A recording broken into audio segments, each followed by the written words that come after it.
Se ven todas las mochilas del jardín de la Pichu. La saco. Dejale. Primer video. Sí, nervios, muchos. Bueno, ya si empezamos hablando bajito, ya estamos al horno. Sí. Vamos a hablar de casos misteriosos que fueron resueltos gracias a Internet. Acordate que el micrófono está acá. Sí. Y si nos dedicamos a la ASMR. No mames, qué asco. Metodología. Primero cuento un caso yo, después contás un caso vos, después cuento un caso yo. Yo te voy a contar la historia del hombre que murió 2 veces. El 11 de marzo de 1937, en New York, nace un niño que se llama Joseph. Niño, hijo de padre y una madre. Se llamaba Joseph Newton Chandler III. Era hijo de Joseph Newton Chandler Jr. y de su madre que se llamaba Ellen Christina Chandler. Una familia normal, aparentemente era hijo único, no encontré mucha información al respecto. Vida normal, familia común y corriente de Estados Unidos. Resulta que un 21 de diciembre de 1945 estaban yendo a Texas a visitar a su abuela para pasar las fiestas. Iban en auto y resulta que tienen un accidente de tránsito. Choque frontal con un camión a 2 millas de llegar a la casa de su abuela. O sea, estaban ahí nomás.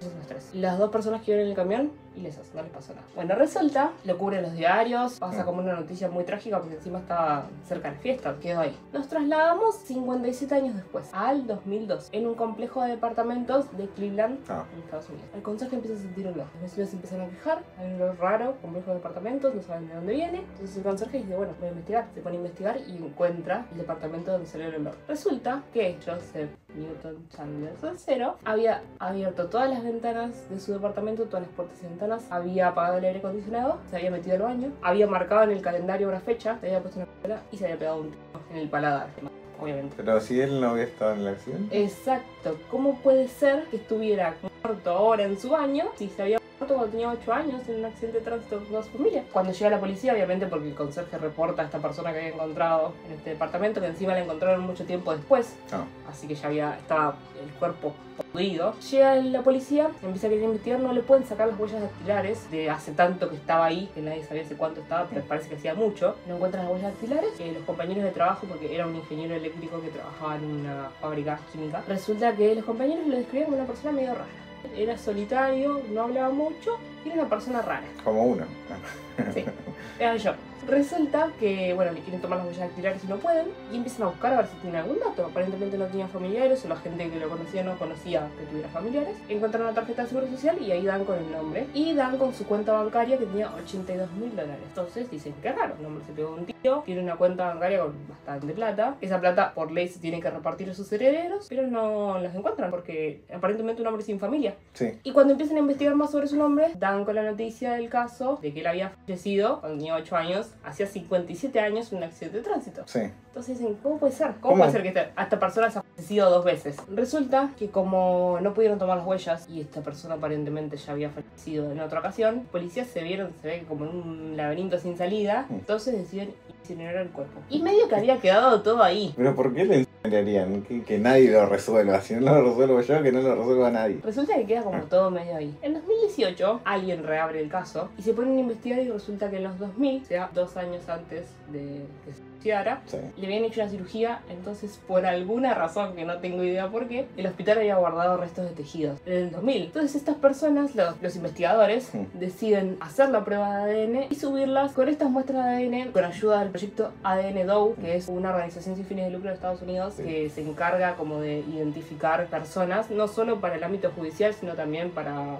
parientes lejanos, y con ayuda de páginas online que hay de gente que voluntariamente sube sus resultados de ADN para que se puedan usar en investigaciones judiciales, dan con familiares lejanos de esta persona y cubren su verdadera identidad. Las páginas que se usan se llaman GD Match y Family Tree DNA, que son las páginas donde normalmente la gente sube estos resultados. Vos podés subir tu ADN de forma voluntaria y también podés marcar si querés o no que se use para fines judiciales, claro. Gracias a esto es que pudieron dar con familiares lejanos de esta persona y reconstruir el árbol genealógico. O sea, fue una parte gracias a la gente voluntaria que subió sus resultados y otra parte también a las personas del proyecto ADN Doe que les brindó información, porque obviamente como que las dos cosas no podrían existir sin la otra. Y resulta que descubrieron la verdadera identidad. Su nombre era Robert Ivan Colch. Era un veterano, según Guerra Mundial, con una vida también aparentemente normal. Se había enlistado en la Marina, había servido en la Segunda Guerra Mundial y había sido herido en combate. O sea que había vuelto a su casa con condecoraciones. Y algo que pasó raro es que cuando él volvió, de repente se sacó todo y quemó de forma militar, las condecoraciones, Sí. como que se quería deshacer. Y tenía una familia, tenía una esposa y tenía 3 hijos. Resulta que un día, en 1964, le dijo a su mujer: me tomo el palo, me voy. Le dijo: algún día vas a saber por qué. Y se fue. Y se fue. Buen motivo. Dejó a su mujer sola con sus Sí. 3 hijos. Cuando más o menos armaron este árbol genealógico, lograron dar con su hijo, que se llamaba Phil, que vivía en una casa de rehabilitación para alcohólicos.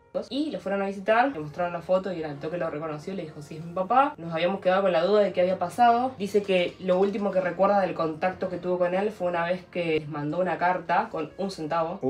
Literal, 1 centavo. Literal, 1 centavo, una moneda dentro. Tiempo después, cuando no recibieron más noticias, denunciaron la desaparición, pero el caso quedó ahí y nunca se resolvió. Dice: me alegro saber qué fue lo que pasó porque no había quedado con la duda. Cuentan que el chabón se fue y en 1978 llamó a un hospital y solicitó una copia de la partida de nacimiento de este Joseph. Y gracias a esa copia de la partida de nacimiento pudo sacar una tarjeta de seguro social y con eso vivía. Robó la identidad y vivía gracias a eso. Qué fácil robar la identidad, che. Y tengo un detalle más. ¿Qué? Se creía, esto se desmintió, pero por mucho tiempo se creyó que era así, que este Robert Nicol podía ser el asesino del Zodíaco. Wow. Porque vivió en el mismo lugar, Sí, en las fechas de los asesinatos. sí. Era muy parecido físicamente, muy parecido a la descripción que habían dado las víctimas que habían sobrevivido.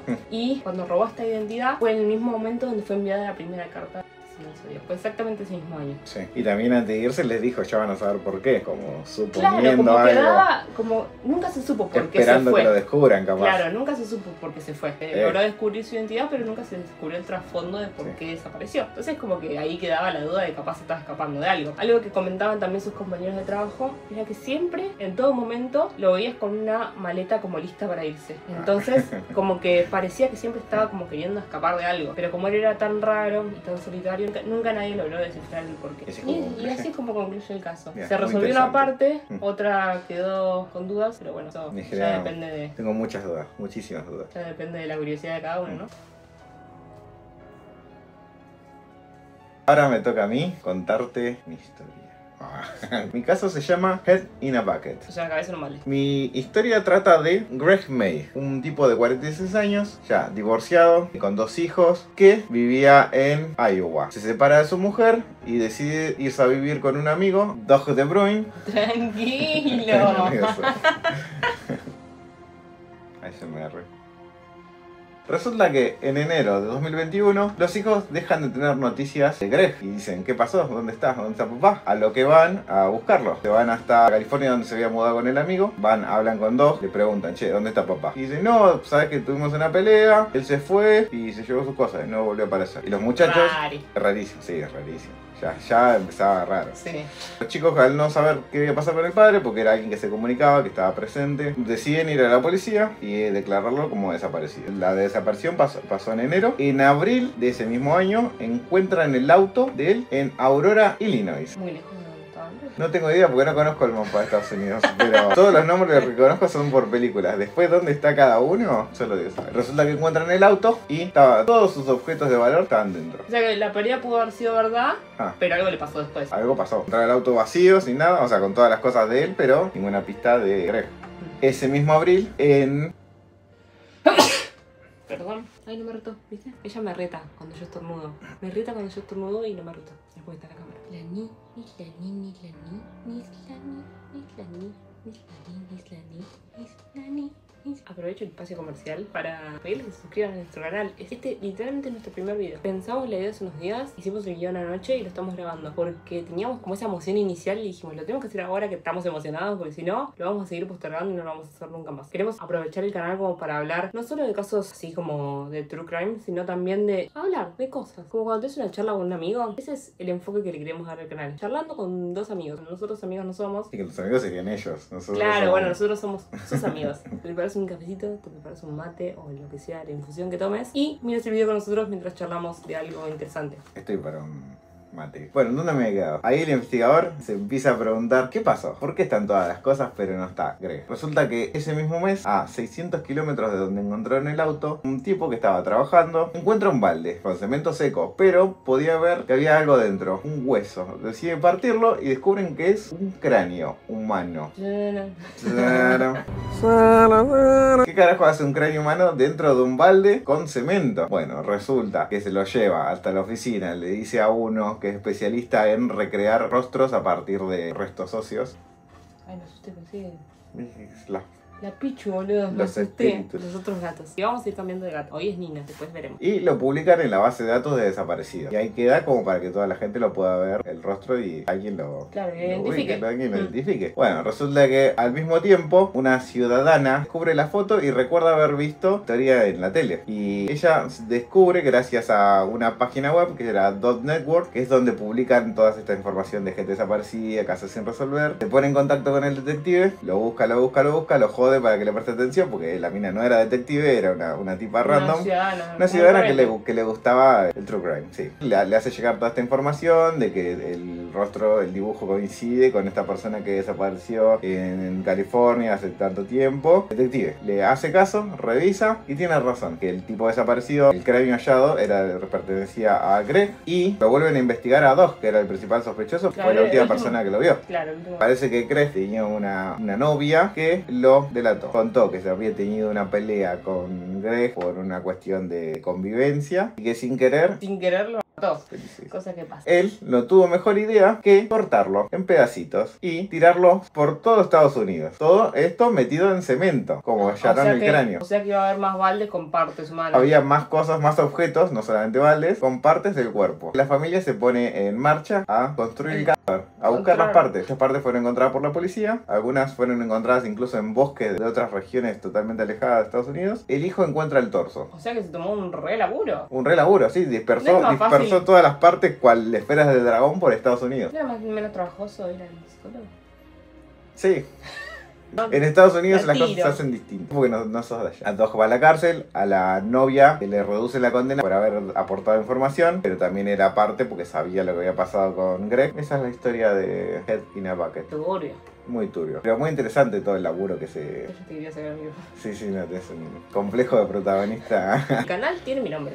El verdad. protagonista soy yo. Y la invitada de hoy es Nini. Nina Gold, se llama. Nina Gold. Que tiene una correlación el nombre con el caso que voy a contar yo. Ah, mirá cómo unimos. Mirá cómo uní, mirá cómo te uní enlazamos. la trama. Mi caso es el del Golden State Killer. Pero mejor conocido, o como lo bauticé yo, los tres asesinos que en realidad eran uno solo. Me gustan los nombres como suenan en Estados Unidos de los casos. Acá tenemos el caso del petiso orejudo. El petiso orejudo, sí. Ese es Allá tienen el Golden Golden State State Killer. Te voy a contar el caso de Golden State Killer, que hasta hace relativamente poco, hasta 2018, se creía, en realidad no, hasta 2016 se creía que eran tres personas diferentes. Resulta que entre 1973 y 1975 aparece un criminal al que la prensa denomina Visalia Rankbaker, un ladrón común de casas, irrumpía en las casas y robaba objetos pequeños. Robaba cositas chiquitas, robaba ropa interior femenina y dejaba un quilombo. Era muy reconocido porque dejaba un lío tremendo atrás. Fueron 120 robos que fueron identificados que se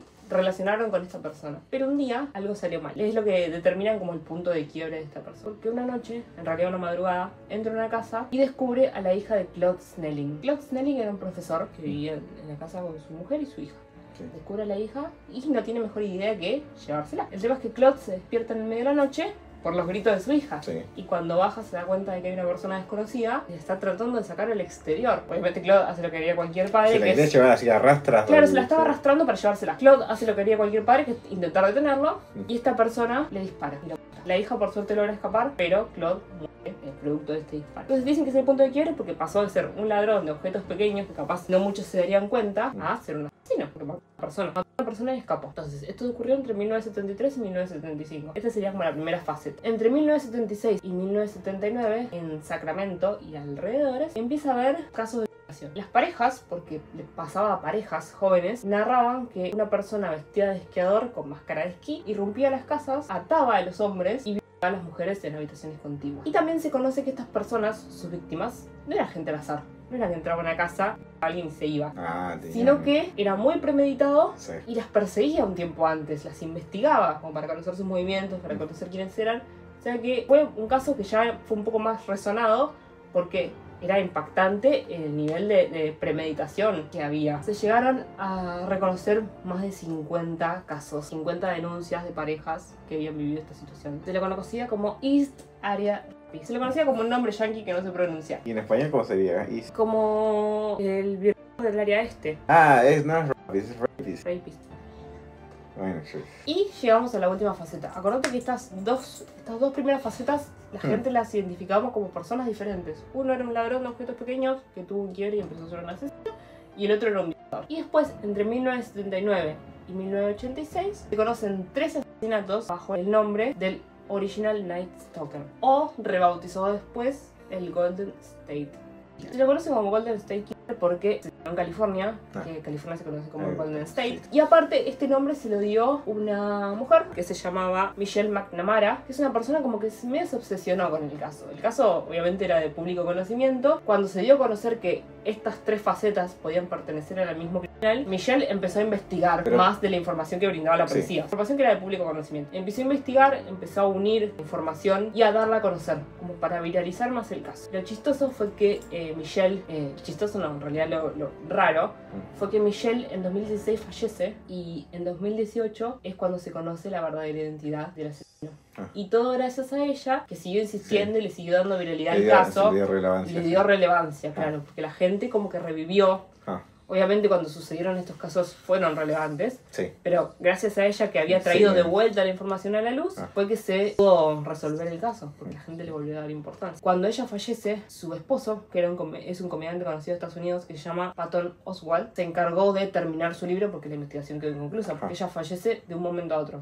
No es que estaba enferma o lo que sea, falleció. Entonces él se encarga de continuar con su investigación y de publicar el libro por ella. El libro se llama I've Been Gone in the Dark, porque era algo que él le decía a sus víctimas, porque él acosaba a sus víctimas después de haber interactuado con ellas, a los familiares cercanos, a los amigos. Loquito. Claro, los llamaba y les decía cosas como te voy a silenciar para siempre, me voy a ir a la oscuridad y nadie se va a enterar. Entonces, I've Been Gone in the Dark se llama el libro que Michelle publicó, que publicó después de fallecer. Claro, que publicó su marido después de fallecer. Y como te digo, gracias a la relevancia que le dio Michelle y a todo el movimiento de la gente que se unió para conocer el caso de esta persona, fue que conocieron la identidad de este hombre. El hombre se llamaba Joseph James DeAngelo. Nació el 8 de noviembre de 1945 en Nueva York. Era hijo de un sargento, una familia militar, muy marcada por la violencia doméstica. Cuentan que fue abusado cuando era chico y que su hermana comenta que también él presenció el abuso de su hermana más chica, entonces ya creció torcido, claro. Resulta que comentan que logró salir impune de esta situación porque cada vez que culminaba una faceta de estas 3 que se mencionaron, como que se movía de estado, se mudaba muy rápido y se mudaba constantemente. Qué facilidad la del estadounidense para mudarse, che. Entonces, claro, como no estaban asociados a los mismos estados, las policías nunca pensaron que fuera la misma persona. Sí, obvio. Entonces, claro, pensaban que eran criminales diferentes. Y aparte porque cargaron el ADN, como en el primer caso, a estas páginas web que te menciono, que juntan información de ADN de diferentes personas. Gracias a eso lograron dar con el árbol genealógico de familiares lejanos y lograron reconstruir las relaciones hasta que llegaron a su identidad. Encima, sumado a toda esta situación de familiar que había sufrido de chico y todas las situaciones feas que había vivido, había sido soldado, se había unido a la marina y había servido en Vietnam. Entonces yo ya creo que la guerra es un tema que vos tenés que ser muy fuerte emocionalmente para ir a la guerra, porque no volvés igual. Igual él ya se fue mal y volvió peor. Él se fue mal y volvió peor, claro. Entonces tenés que tener una fortaleza mental y claramente él no la tenía. Entonces, 40 años después, lograron dar con su identidad. El libro de Michelle se publicó 3 meses antes de la sentencia.